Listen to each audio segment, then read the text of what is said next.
How you doing, YouTube? Matt Massive Beer Reviews back with a re-review. Yeah, I do re-reviews every so often, but I rarely do a re-review of not just a kind of dead beer that doesn't exist anymore, but the exact vintage. I think that's kind of fun. This would be Smutty Nose's Big Beer Series Gravitation. It's a Belgian quadruple style ale. You can see right there. And I reviewed the 2013 vintage. That's what this year is. Almost exactly 5 years ago. I like things that are cyclical, that comes around and everything kind of makes sense again. So we're going to pour this. Not a big hiss on there. We are going to talk about it, and then we're going to drink it. That actually looks really good. Yeah, I reviewed this. I rewatched my review a couple days ago, and I didn't love this beer. It was back when I rated beers. I rated it like 87. So I'm kind of curious to see how this one's aged based off of that review. Here, it's the Smutty Nose Big Beer Series, Big Beer in Big Bottles, inspired by Abbey-style singles, doubles, and triples. We tinker and tweaks the old for something new. Just see what happens. Gravitation is huge, deep red ale brewed with traditional Belgian yeast to achieve flavor, complexity, character, and audacious proportions. For some reason, I thought, because I watched my review, I assumed maybe there was some raisin in here. I guess there's not. I guess it's just a Belgian style quad that they did as far as their styling goes. But I got a huge yellow raisin thing off of this previously, so I'm kind of curious to see if that's still there. Likewise, it's all right. You know, it's what Smutty Nose used to do. Beer wise, does it look like a quad? Much lighter than what you typically expect a quad to be, at least what I would expect. It has a nice murkiness to it, a little dirty water look to it. That's very appreciative, but it just comes off a bit lighter than what you'd expect. You know, quads are typically lighter than Belgian darks. It's just a skosh lighter than that. A little bit of carbonation left in this sucker. Let's see if we can get a nose.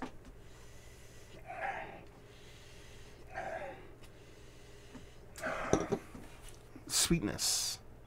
Quad, no shit, Sherlock. But I get that raisin thing that I was talking about previously. On the nose, there's this sweetness that just is not Belgian candied sugar like.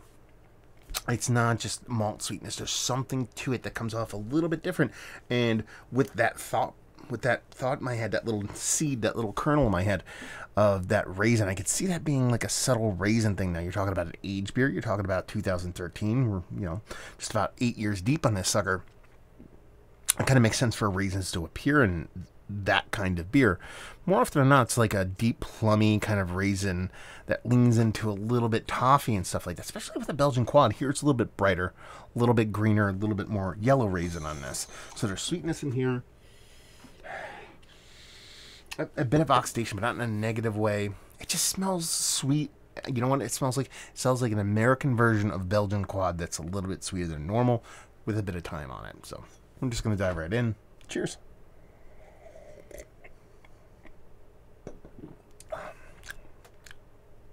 Yeah, see, that's not a bad beer, man. It's definitely oxidized. More than I thought it was going to be based off of the nose. You get a really big hit of that slightly dusty, old, musty book in there, and it's pretty aggressive. So it's a little bit more oxidation than I'd want it to have. But there's this spiciness to it. This big peppery spiciness. That sweetness. Like I said, I could see that being like a yellow raisin kind of sweetness. It is that, but it's a little bit more. A little bit richer, a little bit more something to it. Almost verging on a point where you're starting to get like, it's kind of like apple brandy barrel kind of thing going on. So it's almost like give that kind of rich yellow raisin with a touch of apple to it. Just a subtle touch to bring that kind of apple brandy thing kind of around to it.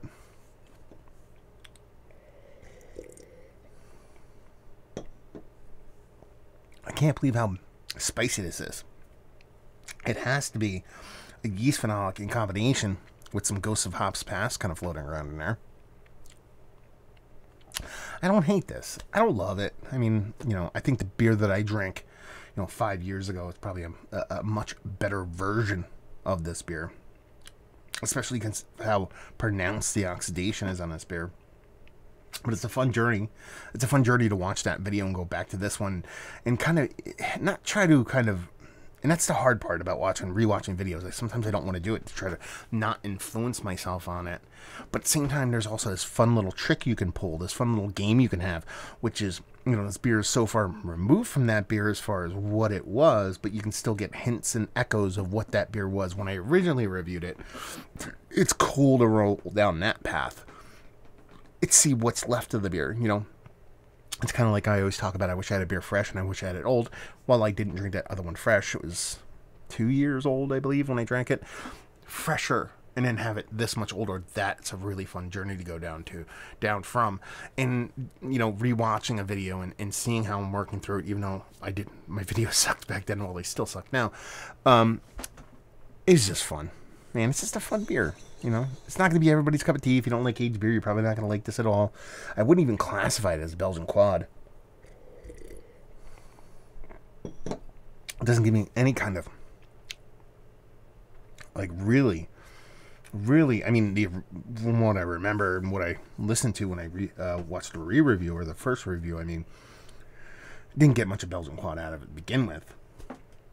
But now it's even that much more further removed to where it's almost like it's like just a strong ale, kind of like an American strong ale, almost to a certain extent, because it doesn't really have any of that kind of Belgian kind of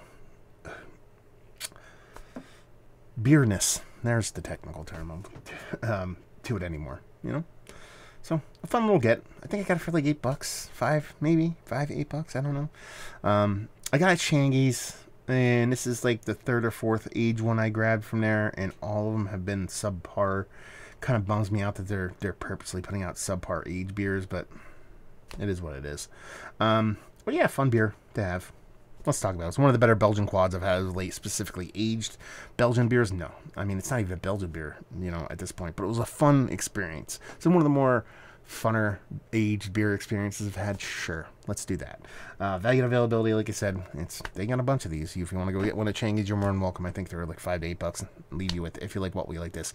If you like American strong ales, raisins, apples, and old beer, you'll like this. So there you go. Review in the books. Hopefully you guys enjoyed it. Down there, if you want to talk about it, Massive Beers. If you want to check me out doing the social media stuff, Beer Massive. If you want to check me out doing the whole podcasting thing, let me know if you've had this too. Hopefully you guys enjoyed the review. Hopefully you're enjoying a little aged beer right now. Hope to see you next time. Cheers.